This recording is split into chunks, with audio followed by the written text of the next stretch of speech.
Halo, Assalamualaikum warahmatullahi wabarakatuh. Selamat datang kembali teman-teman sahabat Bimbela di Bimbela Channel.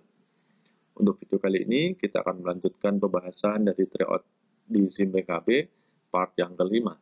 Sebelum kita masuk ke materi, teman-teman untuk berlangganan video kami bisa klik subscribe, like, dan juga komen.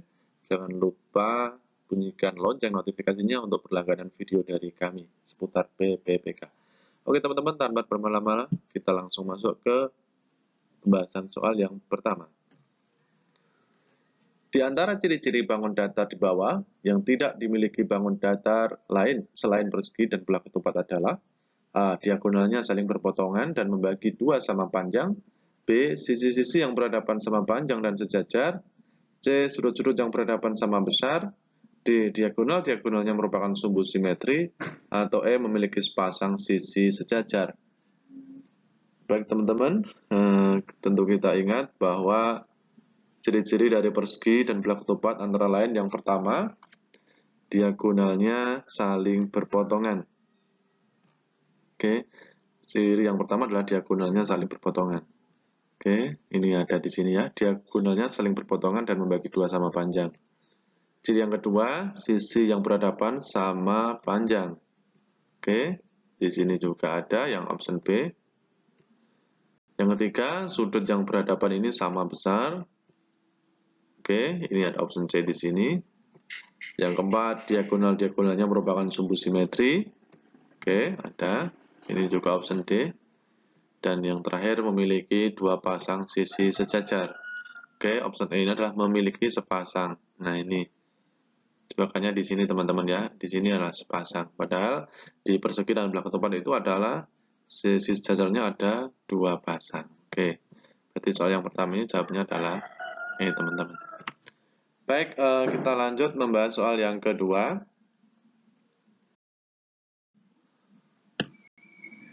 Terdapat 5 pokok data ilmiah. Pertama, hasil eksperimen. 2, merumuskan masalah. 3, menyusun hipotesis. 4, mengadakan eksperimen.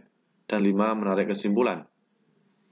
Dari data di atas, urutan metode ilmiah yang benar adalah, oke teman-teman, kita disuruh untuk mengurutkan metode ilmiah dari angka 1 sampai angka 5. Langkah-langkah untuk melakukan metode ilmiah adalah sebagai berikut. Yang pertama, tentu merumuskan masalah. Oke. Jadi, proses metode ilmiah ini terjadi karena munculnya sebuah permasalahan, teman-teman. Dan keinginan untuk menganalisis serta menyelesaikan masalah tersebut. Maka langkah pertama tentunya adalah merumuskan masalah. Oke, berarti yang pertama adalah merumuskan masalah.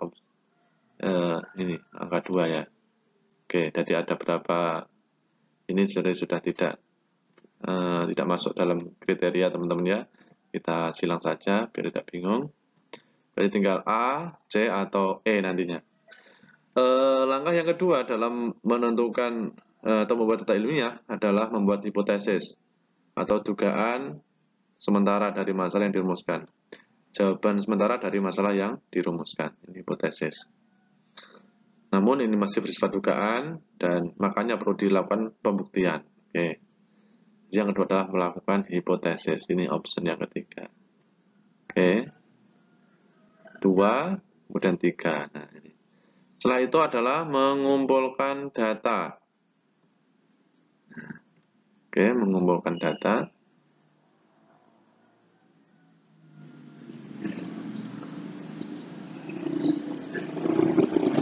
Yang keempat adalah melakukan eksperimen.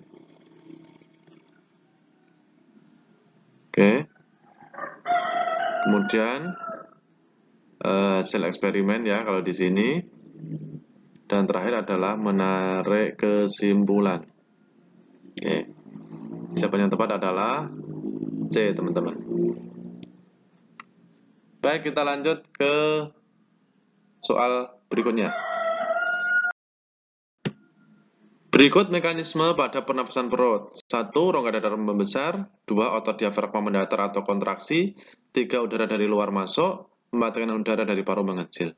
Urutan mekanisme inspirasi pernafasan perut yang benar adalah, baik, jadi otot diafragma ini berkontraksi sehingga diafragma mendatar.